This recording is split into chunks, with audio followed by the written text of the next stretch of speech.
everybody. Welcome to the Hallmarkies podcast. I'm so excited today to have a really fun interview for you. We are here talking to Patrick Serrano from the Lifetime Uncorked podcast. I'm Rachel, and Patrick, thanks so much for coming on the podcast. Yeah, happy to be here, Rachel. Yeah, this is so much fun. I've been able to be on your podcast once before. That's right. Brought all the knowledge, everything. It was so fun. It was really fun.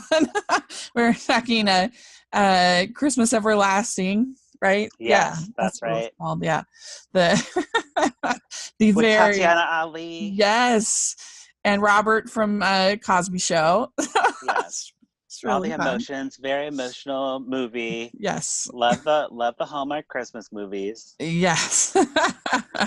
So I'm so excited to have you on the podcast. I love talking to fellow podcasters. It's kind of therapeutic, I think. Yeah, we're all in it together. Like That's we're right. a big TV family network of people covering those type of TV movies. So Yeah, it's always nice to sit down and hang out. yeah, that's right. It is. It's kind of, you're not alone in this in all of this madness that we do.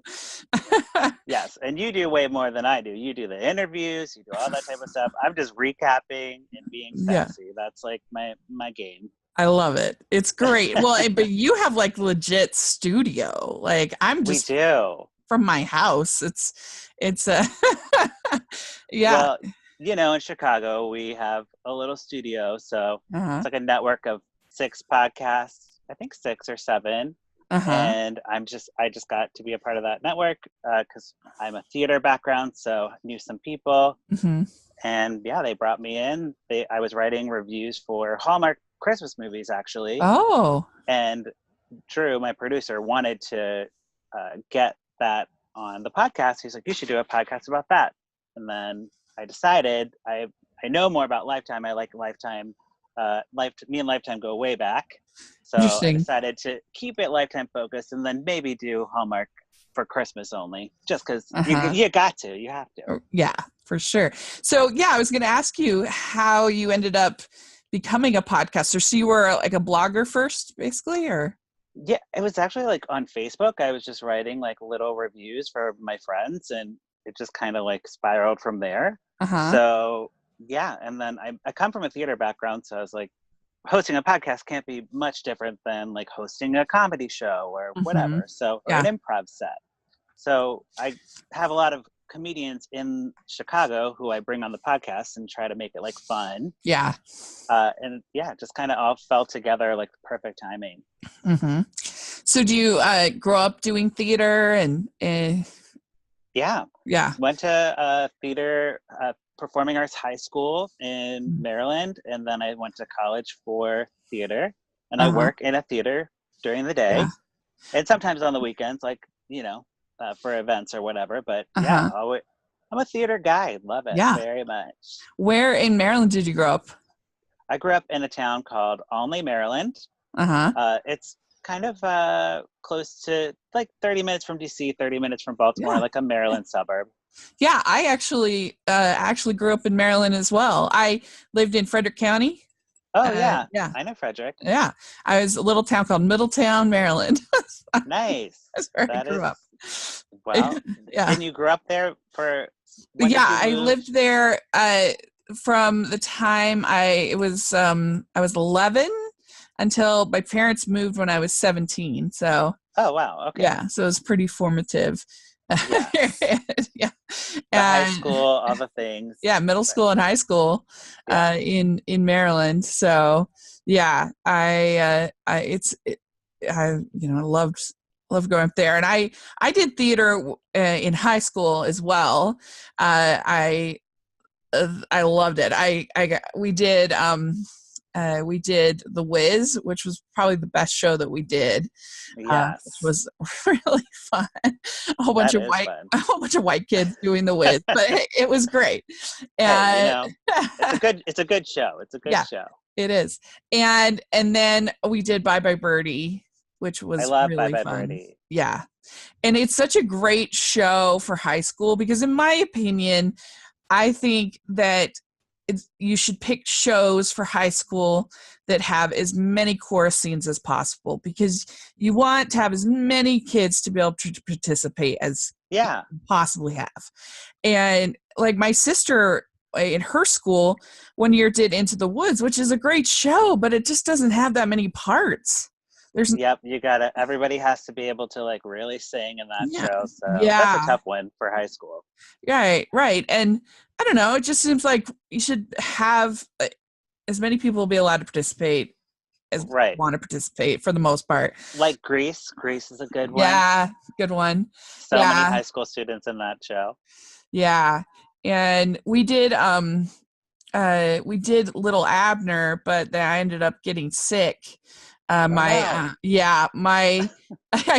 my junior year of high school, all of a sudden I got this horrible pain, this abdominal pain that was so bad, and none of the doctors would believe me. And my mom was like, they're like, oh, it's just like cramping or whatever. And I'm like, I'm not a child. Like, I'm 17, for goodness sakes. Like, I'm not going to make this up. Like, I'm not. And my mom was like, she was in a whole play and she gave up doing the play because it was so, like, why would she make this up? And anyway, they didn't believe me. And they finally did explorative surgery on me just to see what the heck was wrong.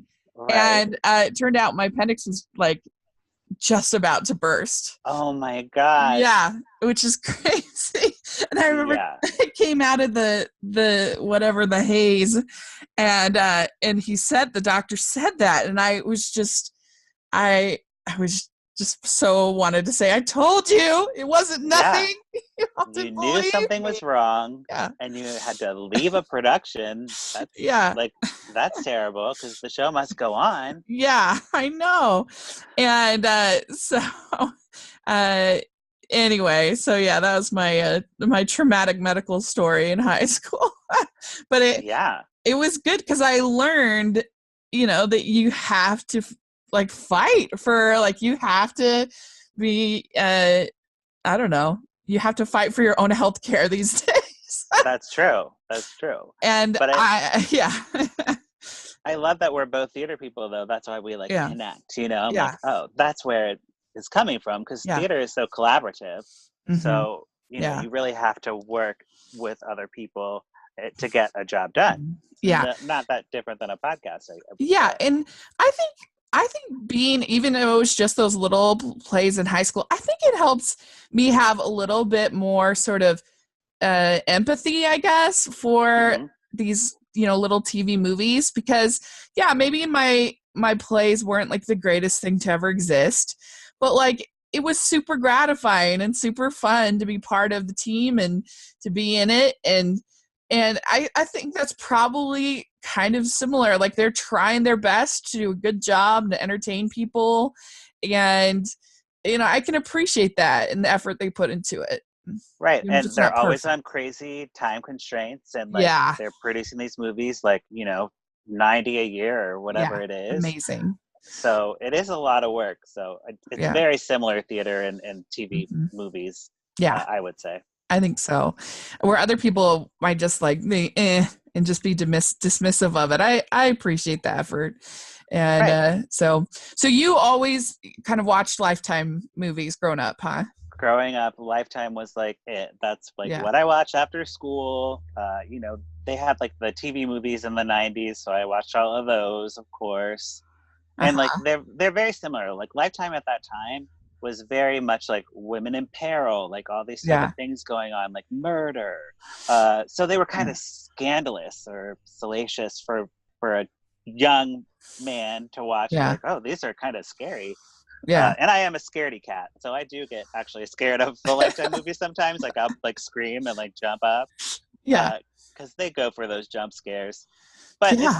it's kind of thrilling to like Yeah. be like, oh, what am I getting into today for this Lifetime movie? Something crazy for Yeah. sure. Well, so that's Or why I wondered if, like, watching all of these we call them the cautionary tales. yes, Like the Hallmark movies are like the ideal, and then you watch the Lifetime for the cautionary tale. yeah.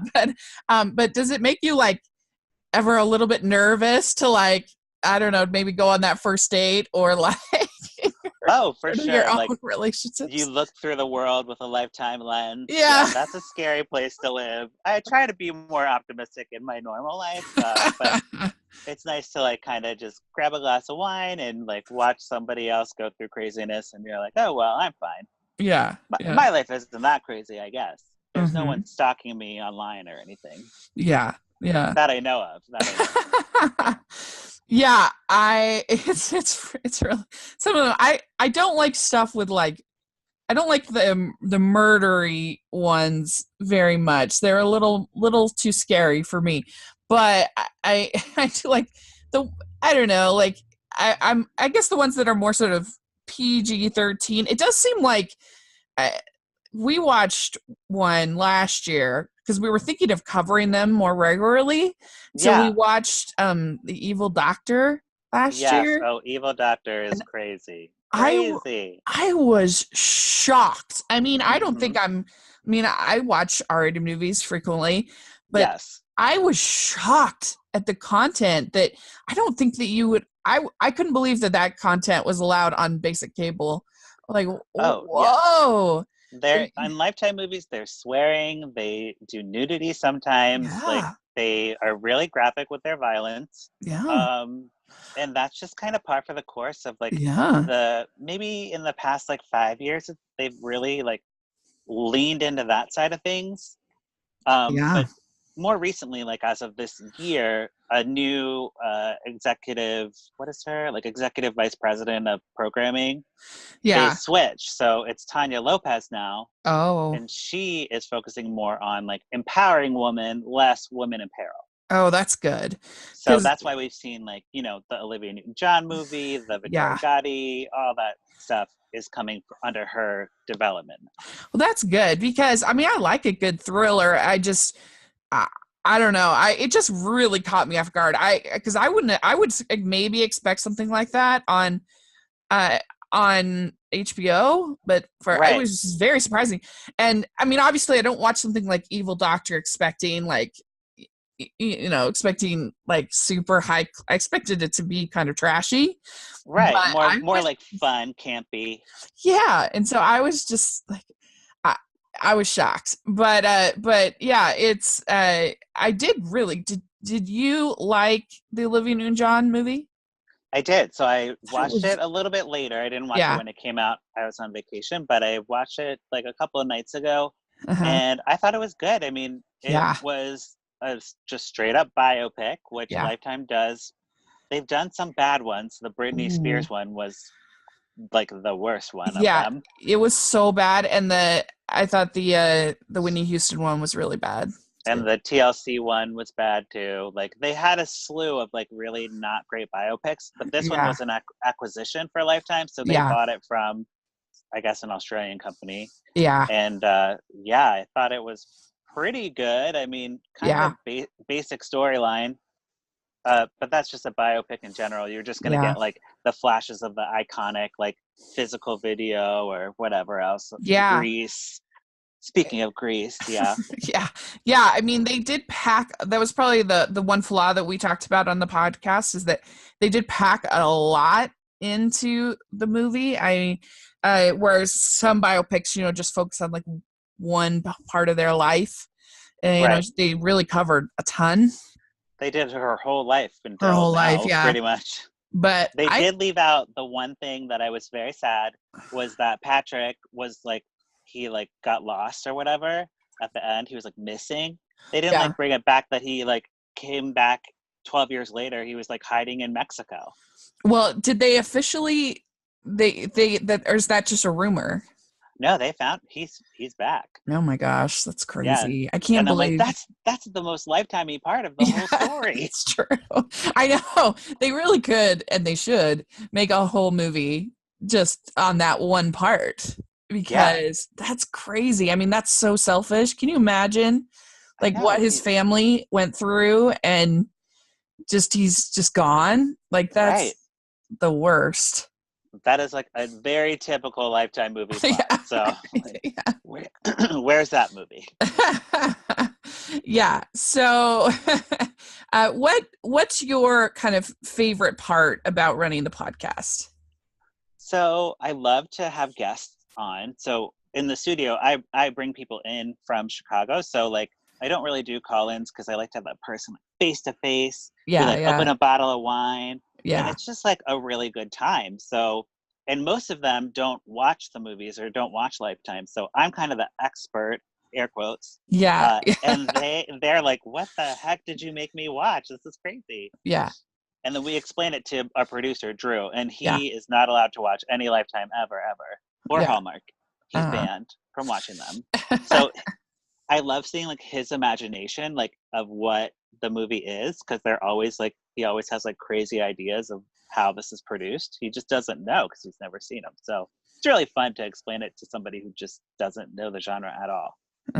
Yeah, I like that aspect of your podcast. I think it, I don't know, it's an interesting approach, to have somebody who hasn't watched it, and it's like, are you going to convince? Does he ever watch them after you? No, he's never watched one after. We on the podcast, we either pour it up, which means we love it, like it's great, or we put a cork in it if we're not feeling it, or we wouldn't recommend.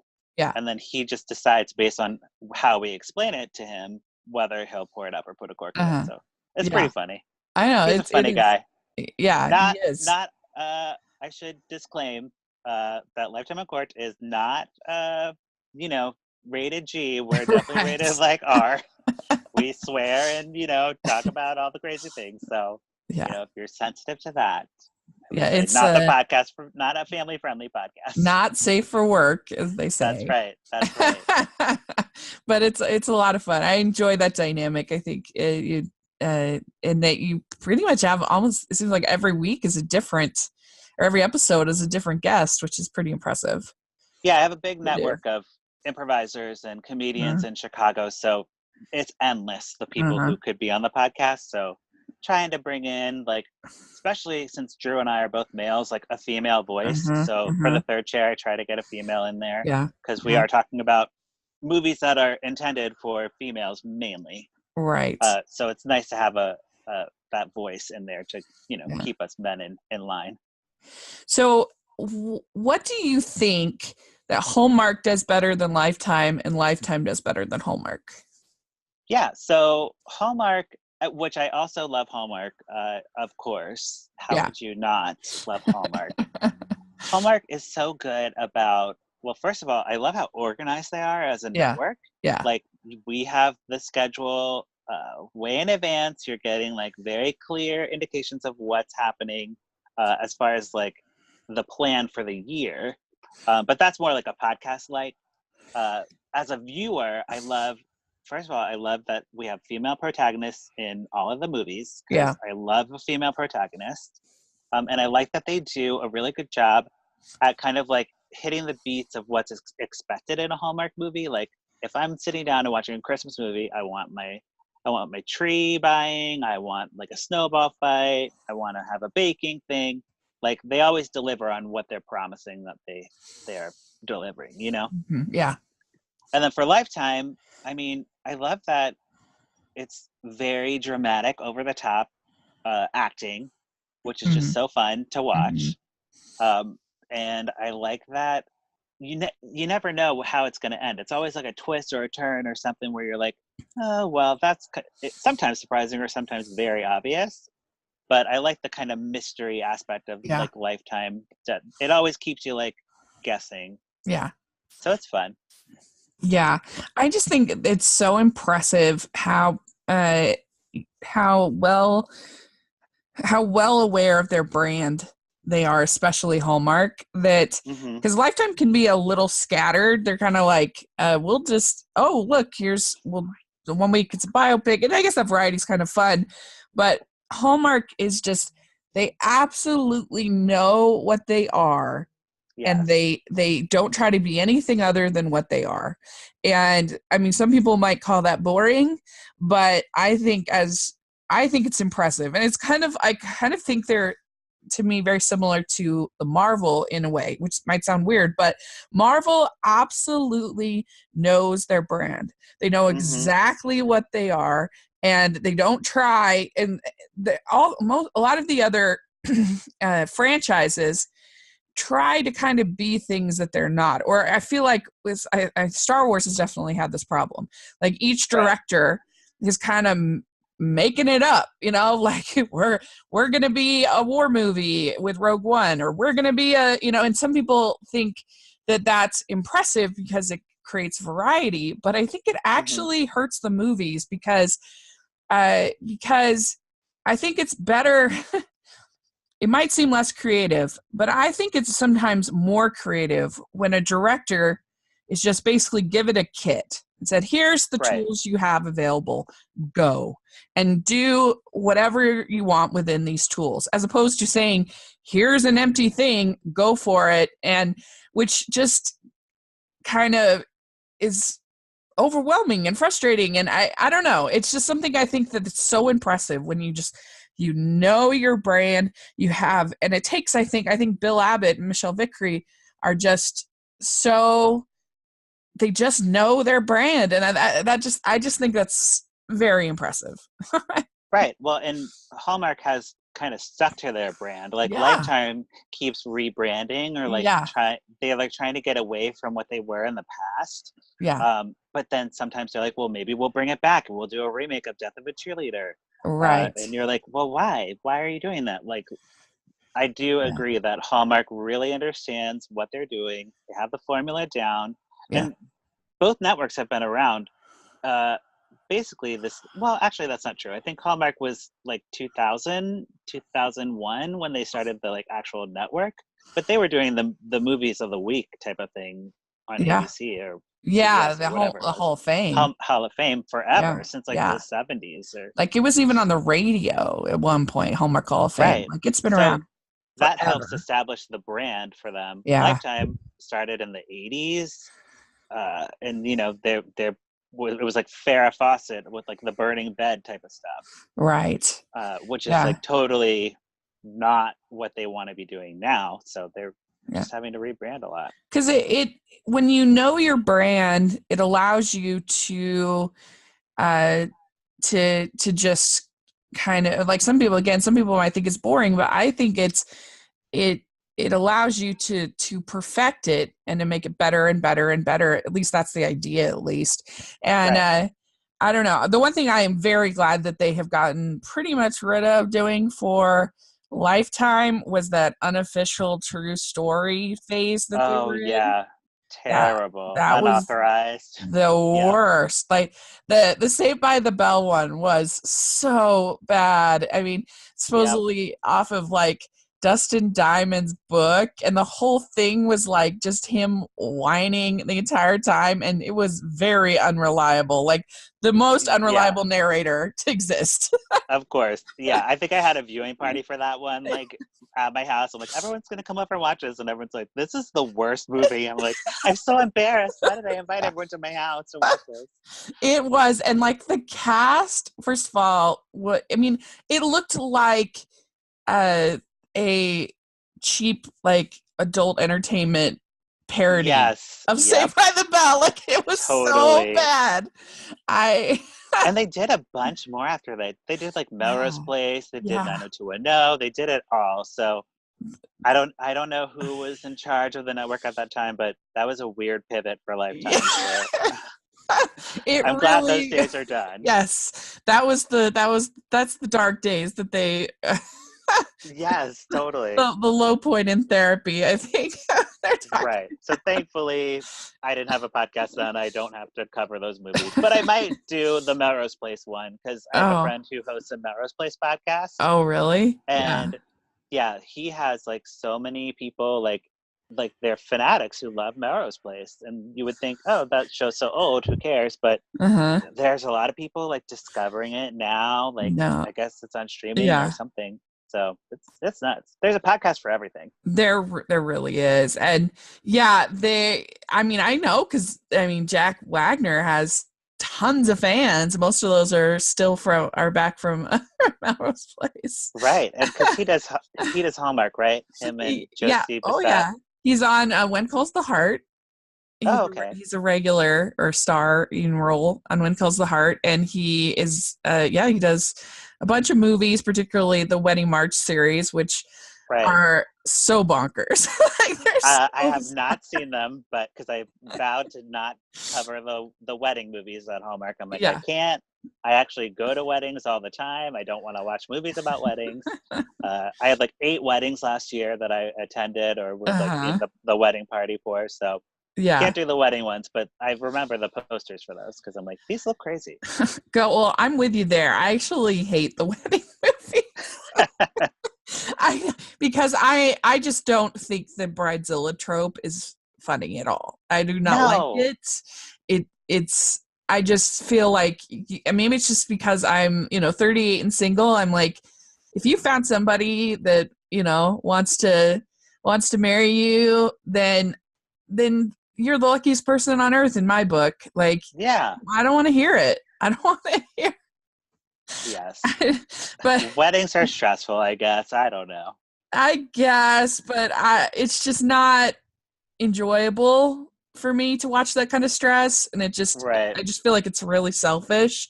And that's why I loved, did you watch the one with Amelia Ullerup, The Christmas Bells Are Ringing, this last? Yes, I did. I loved that movie because I thought it had, I thought the whole concept of them like kind of taking this tour and like around town and moving the snowman and just their little cute, I just thought it was cute, but I loved the wedding. I was like, for once, I loved a Hallmark wedding. They were so thoughtful, and like her interactions with her stepmom were so like kind. Yeah, she's really good though for Hallmark. I like her a lot. She really brings something special to her movies. I don't know what it is about her, but she's really fun. She is really good.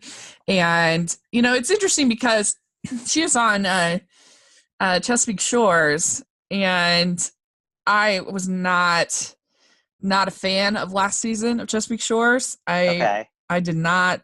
And I find that there's something about, in general, I like movies better than television. Like series, because I don't know, I just like having like a little story in a 2-hour package, and you're in and out, on with your life, But I don't. I feel like there's something about the happiness and the cloyingness of a Hallmark movie that I enjoy, but when you stretch it out, and it's over, Yeah, it would almost get like soap opera-y because you're keeping up with the story, and it's a lot to.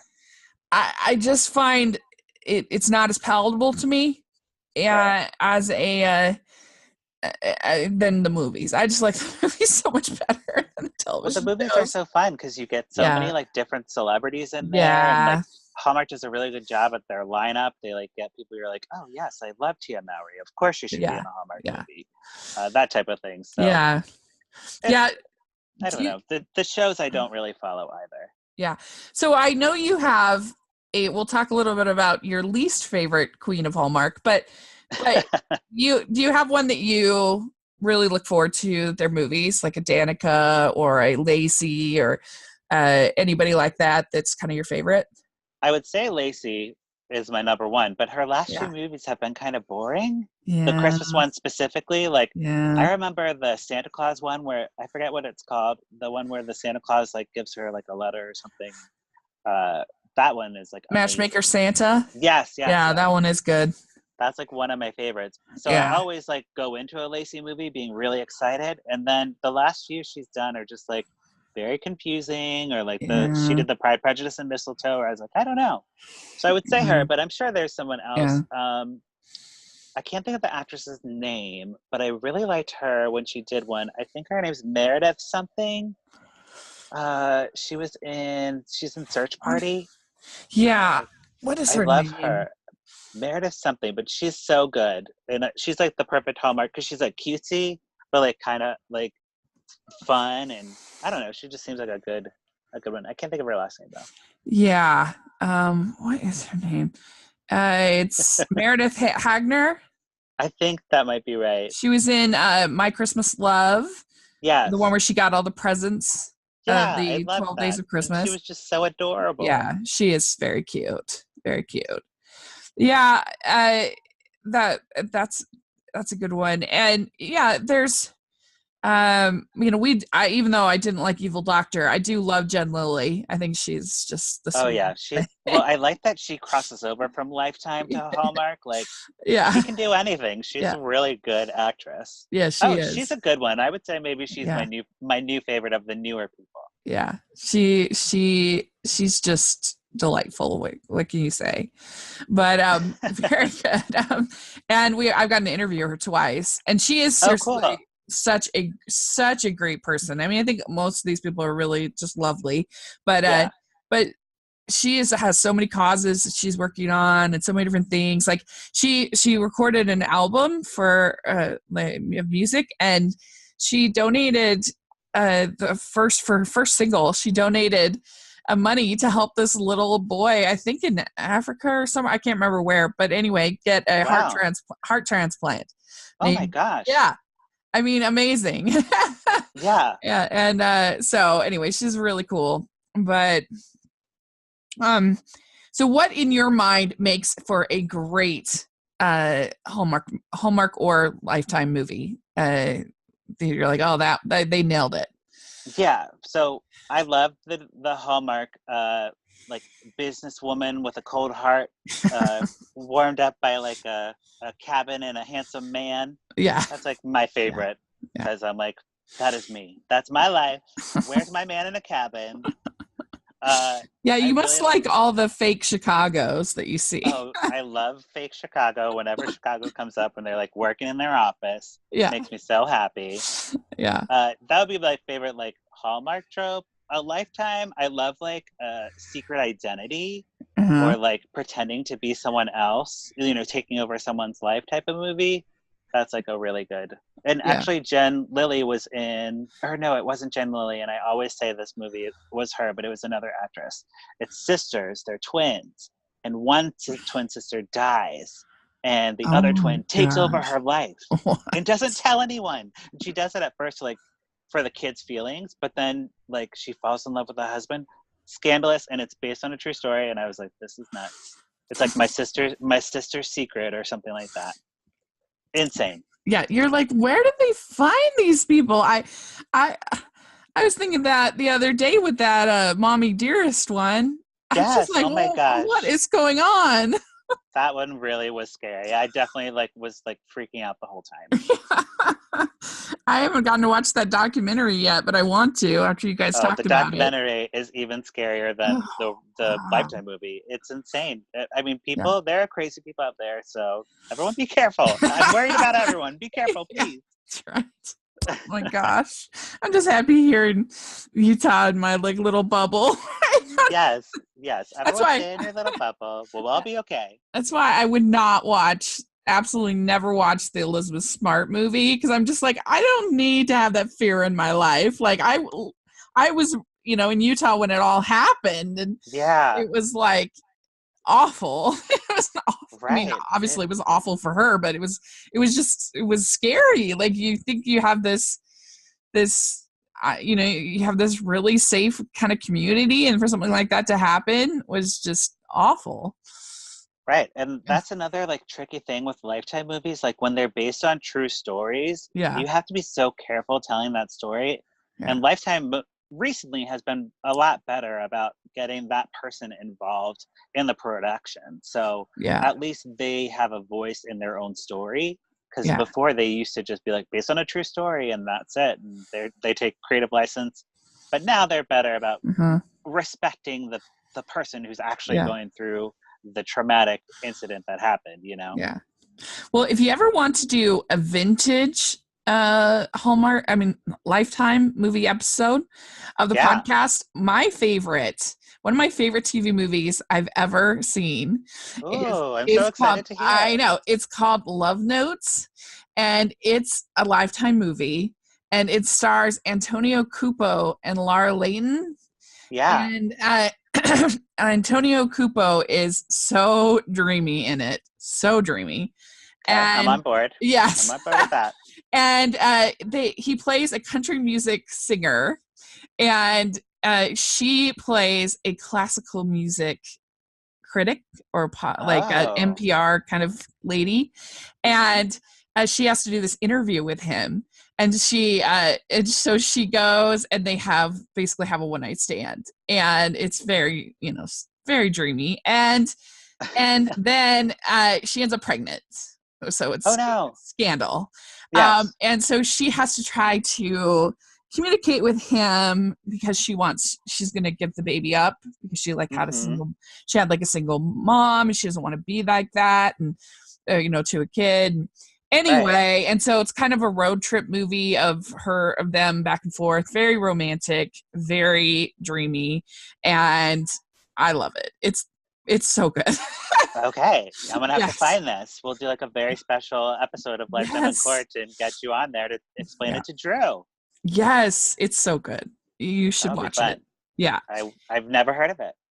Yes, it's way back from 2007. So okay, it's coming back, but it's my favorite. It's one of my favorite TV movies, and it is available on DVD. So okay. I will look for that for sure. Yes. So do you have a favorite like that? Like one that is kind of the number one, your ultimate Lifetime movie that you love? Ultimate Lifetime movie would probably be, I think I'd have to go like old school, like I actually really got into Lifetime because of like the eating disorder movies. So I'm actually going to be doing a series about them coming up on the podcast. So like every other week we're going to do like a special on eating disorder movies because they were such a huge trope of Lifetime for a very long time.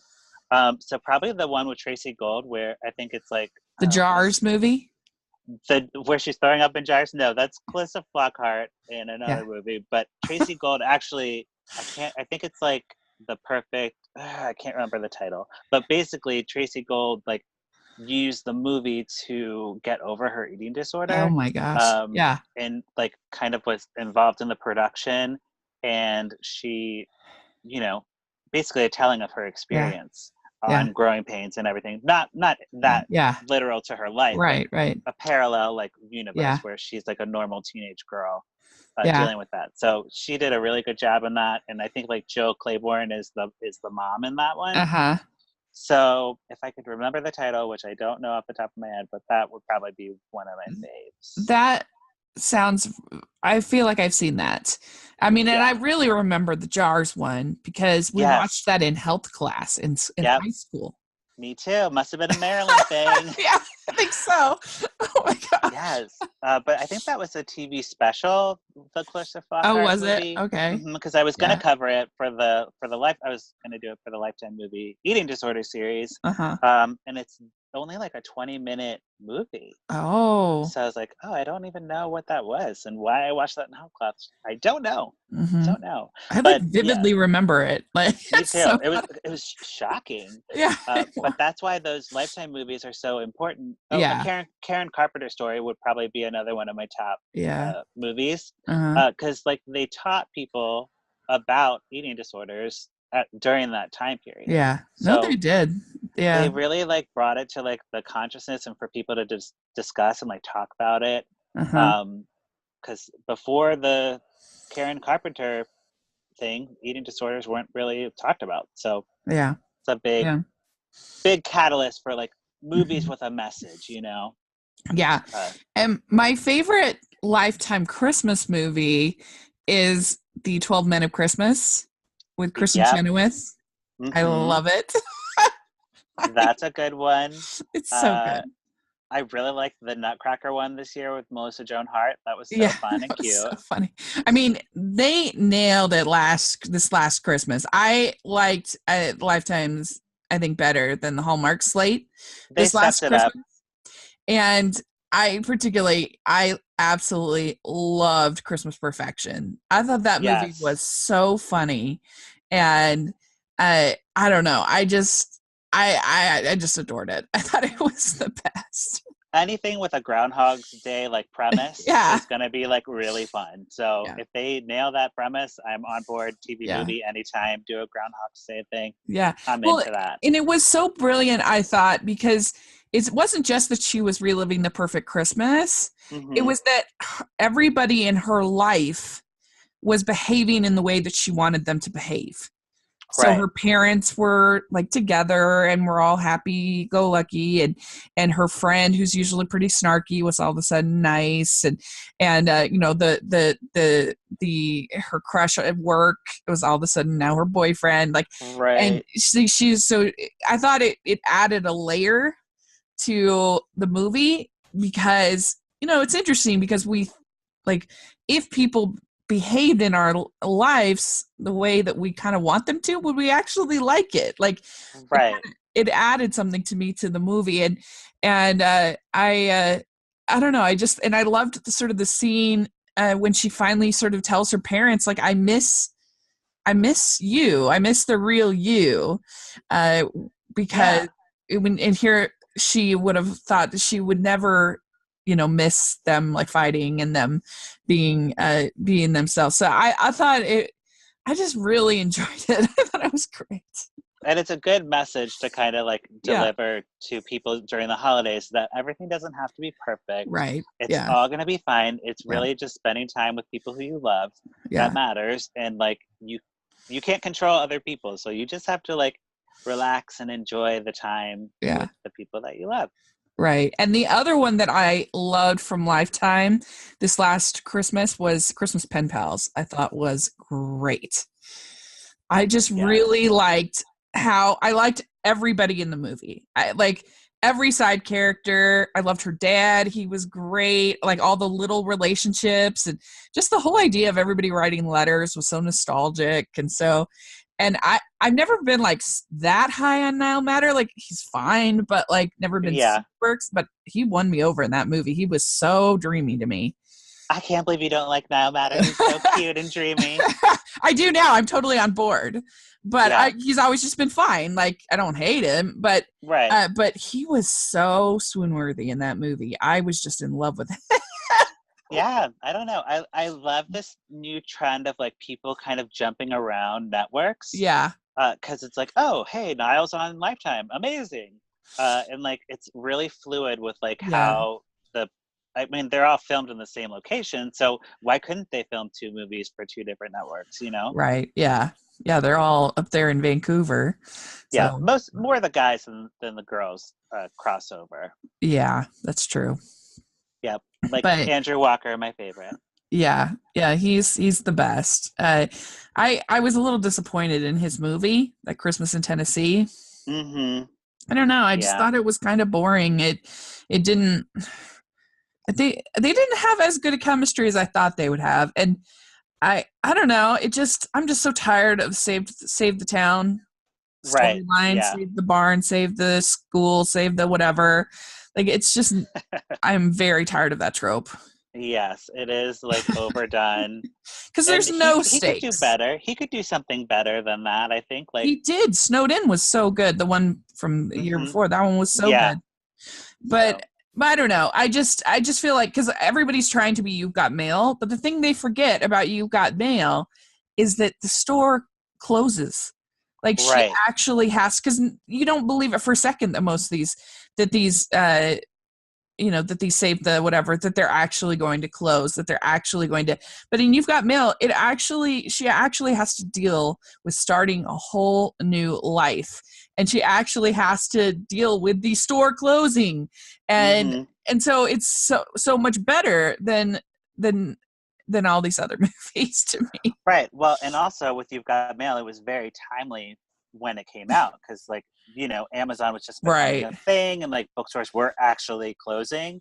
Yeah. Like those type of bookstores. So, you know, it just doesn't connect as well in this time period. I think. I think we've evolved past the mom and pop shops closing. Yeah. But I don't know. Yeah. I was just in North Carolina and South Carolina, and there's a lot of storefronts that are just like shuttered up. So sad. I know. It is really sad. You go through most Main Street, and yeah, there's a lot of closed up businesses, and even now the big box kind of Fox Books type thing that was closing down the smaller stores are now actually struggling to stay open. I mean, so many like iconic businesses that you thought would never close down. I mean, just the other day, Payless is closing down all of their shoe stores, and because it just seems like almost every day. I mean, Borders is gone now as far as the book, the big box that's been gone for a while, and Barnes and Noble is just hanging on by a thread. So it's an interesting thing, but yeah, I don't know. I just feel like I'm just bored with that whole trope. So I hope that they use it less, because it's just the other one that I'm really bored with is like, I don't mind a good party planning movie, but most of the time it's like, I don't get to go to this party. So like, unless the script is pretty funny, it can be really boring. Well, and I plan events for like my living, so that makes me super stressed to watch someone else do it. I'm like, oh no, I have an idea of what would be better or whatever. So I don't like those either. Talk for a second about you kind of have a good-natured, I think, poking fun at the queen of Hallmark, Candace Cameron Bure. At the end of your show, how did that all happen? What do you say? So the thing with Candace is, she has some things in the past that she has not. In reviewing it, I feel like maybe I was quick to jump on some assumptions that I have about her. But basically, I'm a gay man, so in the gay culture, Candace is known as like not a fan of the gays, which isn't actually true. So that's where it started. I was like, oh, Candace doesn't like the gays, but she's never actually said that she doesn't like she's not against anyone really. So I have a segment which is called What You Say, Candace Cameron Bure, where we watch her Instagram and we just talk about it. And, it's meant to be fun and kind of snarky.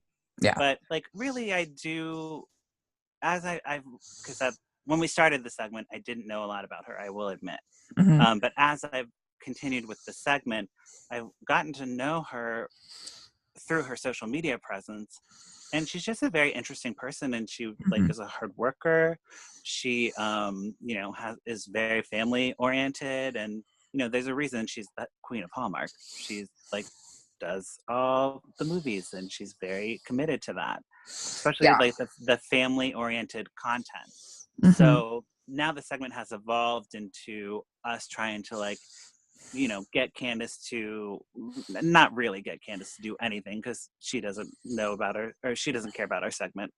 And just getting her to accept everyone openly and just say hey, gays, you're cool with me, would be wonderful to hear from somebody who's such a high profile and has such a good following of people who, if they heard Candace say that, gays are cool, then maybe they would think the same thing. So just getting everyone to accept people for who they are is kind of the goal of the segment. And, it is kind of fun to just watch Candace's Instagram, and she's complaining about Vancouver, and then everyone gets mad at her because she has crazy trolls on her social media account. Oh, yeah? Yeah, That's funny. They really go after her for anything she does. It seems like she gets negative comments for everything. And I don't know why they would be following her if they have negative things to say, unless they're trolling her. And on the podcast on Lifetime Uncorked, we kind of are like, Candace, just don't acknowledge the trolls. Just live your life and don't worry about what these trolls are saying. So at this point, we're just kind of like, oh, Candace, you're so crazy. Very good. Yes. Yeah. I feel like, I mean, for most of us that are sort of in the conservative world, if for the lack of a better way of describing it. I think that it's been a bit of an evolution.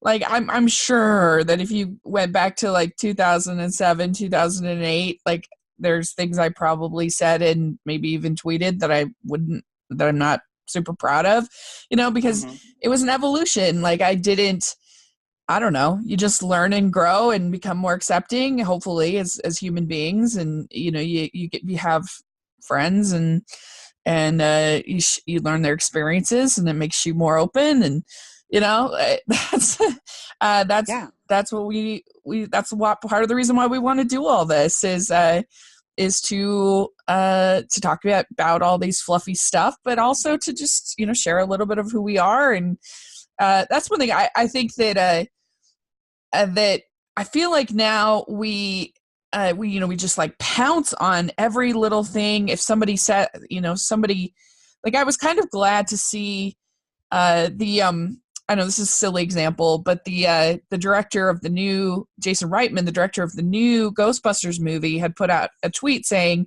"Oh, we're going to reboot things. We're going back to the original," and a lot of people were like, "Wow, you're totally dissing the 2016 one. You're so rude. You're so," like, pounced on it, And I was just really glad to see, like, Paul Feig, the director of 2016, just come out and be like, "I love Jason. He's amazing. And I totally understand what he was getting at. Like, we're awesome."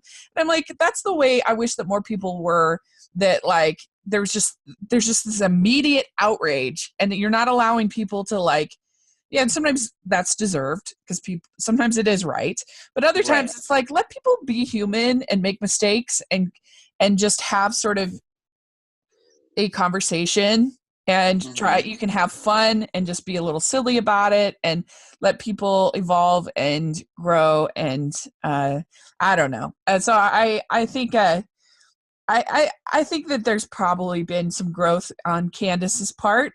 It's hard when you're on a show like The View, because oh my gosh, I can't imagine. I can't imagine. Like I mean, in everything, especially being the one conservative on the panel who's kind of that would be a lot of pressure. And I'm not defending everything she said or whatever, but like I don't know if I could. I'd like to think I could do it, but anyway, it'd be very difficult. And so I think it's a good thing, and I think it's fun that you guys do that. And I think that if she were to listen to it, she would probably just have a smile and I have fun with it. I do. Yeah, I mean, that's the thing. I have no bad intentions or ill will towards Candace, and I do agree with you that I think she has evolved, and as everybody has evolved to be more inclusive. And like, even in gay culture, like, there's stuff with trans people that the gays did not do well at, like, advocating for. So now we are trying to advocate for everyone and include everyone. And I say we as in, like, the gays in general, but mostly myself also. Like, using gender inclusive language and, like, all that type of stuff. Like, there's little things that I'm learning to do that just makes other people feel better. And, it's not that hard to do, Yeah. So I think that's good. It's tricky. It's a tricky thing. And I love that you say that you've evolved too, because that's a big thing for me being a gay person on a podcast. Is like, I want people who maybe don't know any gay people to listen to the podcast and be like, oh, this guy's fun and he's just a normal person just like me. And that's how change happens, is you just kind of, like, come and connect on a human level. Yeah, I think so. I agree. Yeah. All right. Well, so we like to end our interviews with what we call the Teen Beat questions. They're kind of just silly, fun questions that Amber found on an old thing of Teen Beat. Do you know Teen Beat? It's an old magazine. Oh, yeah. Teen Beat, yes. Teen Beat. Yeah, it was an old magazine where you could get, like, posters of Jonathan Taylor Thomas or whatever. So here we go. So the first question: what is the best ice cream flavor? Cookie dough. Yeah, pretty good. All right. What is your favorite color? Blue, of course. What music are you listening to right now? What are you into? I've been listening to a lot of Phoebe Bridgers because it's winter and I've been like kind of sad, and she's like the perfect sad singer girl. Oh, So I cool. I like haven't her. heard of her. Cool. She's very sad. So if you're sad, maybe don't listen to her, you know. Oh, good. I like that. Okay. So what is your go-to date night food? Sushi. Okay. What is your go-to date night activity out on a date? Oh, I went axe throwing recently, which was really fun. So I would say that. Like, Give it a shot. is that like a medieval times thing or something? What is that? Like it's like a target, and you like a lumberjack, like you throw axes like over your head. It's Oh my crazy. gosh! It Wow. was really fun, and I was like not into it. I was like, I don't want to do this, but it actually turned out being pretty fun. Yeah. Huh. There you go. Get a little of your pent up rage out. Yes, all the aggression out on the board, and it's like scary. You're like, oh, this is scary, but then you're like, oh, I'm kind of good at this though for some reason. Yeah. Yeah. It's like something anyone can do. That is really funny. I've never heard of that. Very cool. Okay, dogs or cats? I like dogs. Yeah, very good. Beaches or mountains? That's a tough one. I'm gonna say mountains though. Okay, good. Suit and tie or sweats? Sweats, of course. Who would pick suit and tie? No one. All right. What's your favorite holiday? I love Christmas. Yeah. All right. And what is your favorite Hallmark movie? Favorite Hallmark movie? I'm gonna go with a throwback. What is her? Ellen Foster. Ellen Foster, the Hallmark Hall of Fame movie. Oh yeah, very good. That one's a good one. Probably my favorite. Yes. Very cool. Very young Jenna Malone. Yes. Yeah. Very good choice. All right. Well, very good. You passed the test. You can keep podcasting. Hooray! People where they can find the podcast and your other social media, anything you'd like to share. Of course. So we are at Lifetime Uncorked, of course, .com, lifetimeuncorked.com, where our handles on all social media are Lifetime Uncorked. I think our Twitter might be Lifetime Uncork because I couldn't add the ED. But I don't really tweet that much because Twitter is a scary place. So I love Instagram. Follow the podcast on Instagram and, give us a listen. If it's not for you, no problem. I understand, if we're a liberal podcast and, definitely not family friendly. So if it's not your bag, not offended. But the Hallmarkies podcast is wonderful, and I love them so much. They're such a good friend of the show. Well, we love you as well. It's mutual. It's mutual. Yeah. And I can't wait till I can't wait till I can get back on. Yes, we will figure that out and get you on as a special guest, of course. Yeah, it was really fun. So, well, thanks again for coming on the podcast. This was a delight. And yeah, make sure you guys are following Patrick, and I'll have all the links to Lifetime Uncorked in the descriptions section. So check that out, and you can follow our podcast at Hallmarkies Pod all over social media and on iTunes and on YouTube. If you're listening on iTunes, if you can give us your ratings and reviews, really appreciate it. And if you're listening on YouTube, if you can give us a thumbs up and a subscription, we really appreciate that as well. And you can find me at Rachel's Reviews on YouTube and iTunes, and really appreciate you checking that out. And thanks again, Patrick. This was so much fun. Thank you. And we'll talk to you all later. Bye. Bye.